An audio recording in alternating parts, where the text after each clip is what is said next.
दिनांक 14 मार्च 2017च्या खुलता कळी खुलेना या कार्यक्रमात मोनिकाने ईशाची रवानगी अनाथ आश्रमात करण्याचं ठरवल्यानं तिचा सर्वांनीच आता धसका घेतलेला असतो। त्यामुळे मोनिकाची आजी भलतीच सावध झालेली असते। मोनिका अनाथ आश्रमात जाईल या धसक्यानं तिची आजी बजावते की तुला एकटीला मी कुठेच जाऊ देणार नाही। मोनिका सांगते मी वकिलांची अपॉइंटमेंट घेतलीये आणि त्यांनाच यावेळी मी भेटायला चाललीये। मात्र मोनिका अनाथ आश्रमातच जाते। तिथे गेल्यावर तिथल्या मुख्य अधिकाऱ्यांना ती सांगते की माझी ईशाला सांभाळण्याची मानसिकता नाहीये, कारण मी स्वतःच आर्थिकदृष्ट्या अडचणीत आहे। तेव्हा त्या मोनिकाला समजावतात की तुम्ही सांगताय त्याप्रमाणे ईशा अनाथ नाहीत, तिचे आई वडील जिवंत आहेत। त्यावेळी विक्रांत तिथे येतो आणि मोनिकाला स्पष्ट करतो की मी ईशाचं पालकत्व स्वीकारलंय, तसंच आपला डिवोर्स झाला नसल्यानं तू देखील तिची आई ठरतेस। यावर मोनिकाचा विक्रांतवरील संताप अनावर होतो आणि ती तिथून काढता पाय घेते।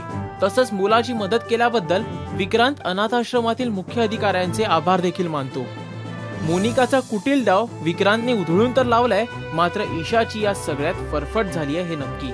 खुलता कळी खुलेना या मालिकेचे एपिसोड अपडेट्स जाणून घेण्यासाठी पहा Rajshri Marathi.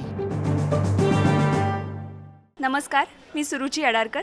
Please subscribe to Rajshri Marathi.